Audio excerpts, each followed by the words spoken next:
So, as of this recording, I've seen Shang-Chi twice, and before I get into the over-explained, deep dive analysis, I just want to mention how absurdly well made this movie is. Not only is it an easy-to-consume popcorn flick, but it also has so many hidden elements to it that it also makes it for the film-loving community. And if you're watching this video, you're probably a member of that community. Now, sure, every Marvel movie definitely sticks to the, the themes of redemption or whatever, but that's almost impossible not to do for a character-based story, especially an origin story at that. However, the theme that this movie has throughout the entire movie that totally snuck under my nose until the very end is the ancient philosophy of the yin-yang symbol. I'm no philosophy major, but the concept of the yin-yang symbol is extremely popular in today's media especially.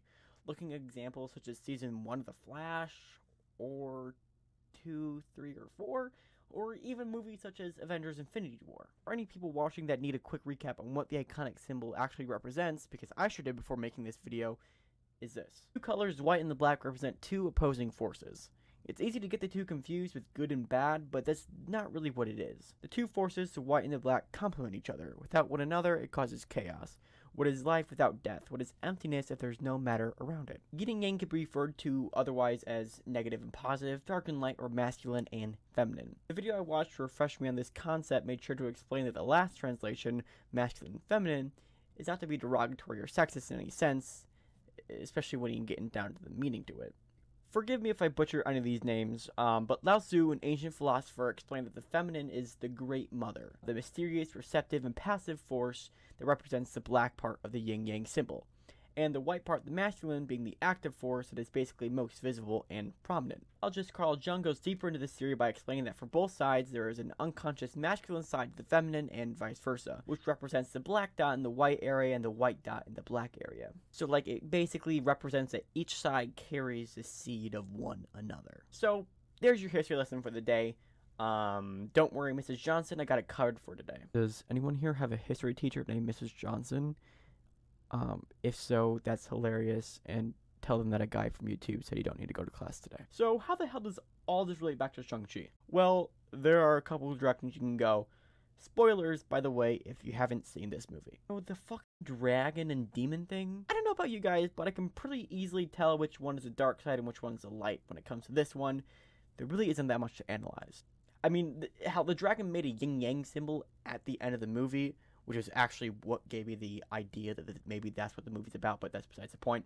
The big CGI monster fight, although frickin' awesome, symbolizes the journey that we had gone through in the movie. The big final battle, in a sense, is the summarization and a conclusion of the multiple character arcs that we've been following in the movie. Again, forgive me if I pronounce these names wrong, but Wenwu and Li Yiko almost spot on represent the dark and the light. It even goes as far as to have the two circling each other with their heads almost pointed exactly to represent the iconic symbol. The shot that I'm talking about was kind of odd to me. It didn't really fit, and why would these two be circling each other in slow motion, gazing into each other's eyes? It all seemed kind of off to me. But as I was kind of thinking about this, and looking at my script that I have down for this video, I was like, oh, it all kind of makes sense now. If you reflect back on my history lesson on the symbol, you'd remember how I mentioned that the two sides are opposites, but they complement each other. Wenwu, he's not a good guy.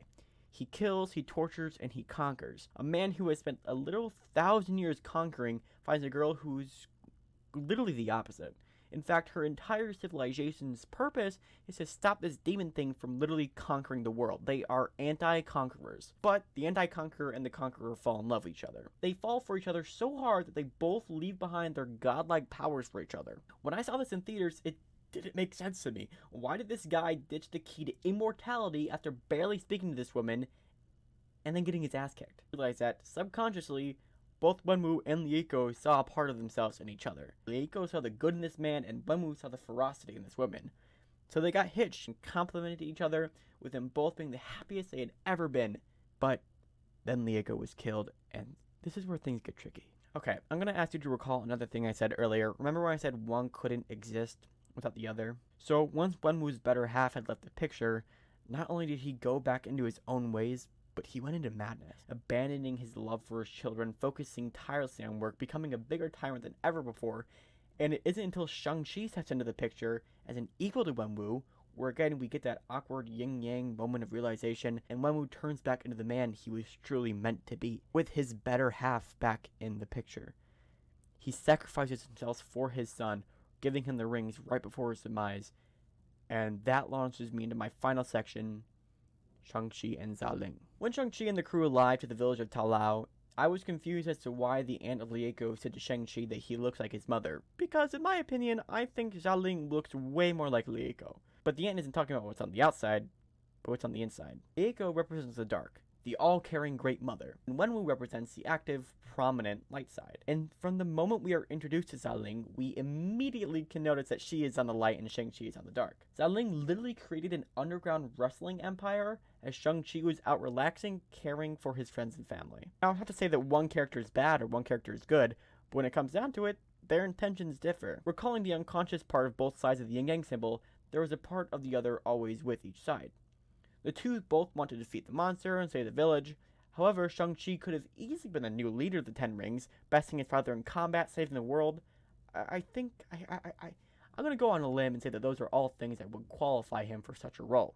But he doesn't want it, that's not him. He'd rather go out in the world protecting it. No glory, no throne, he just wants to do the right thing. However, Xialing's intentions are not so pure. She desires power. She is very similar to her father in that sense. However, the two both have this subconscious connection to each other that I think at the end of this movie could lead into some very interesting conflict. You know, with Xialing becoming the new leader of the Ten Rings. And I'm going to go as far as to bet that the sequel of this movie is definitely going to focus on the relationship between these two, with Shang-Chi as the protagonist of the story and Xialing as the antagonist. I think these two have such a good amount of chemistry as we've seen in the first movie that this conflict could be a really interesting setup for the sequel. Because I don't know if you guys saw, but I'm pretty sure, you know, evil empire wanting to conquer the world is gonna maybe, you know, come into conflict with Shang-Chi. I don't know. I'm going on a limb there. Alright guys, that's it for today. Thank you for watching till the end of the video. If you enjoy this new type of format, please let me know. This is something new that I've never tried before. And I mean, I love just analyzing the hell out of movies. So if you like this, let me know. I would be totally down to do more. Go ahead, click the subscribe button, like, do all the jazz. Follow me on TikTok if you don't already. Alright, and that's it for today. Stay tuned for more.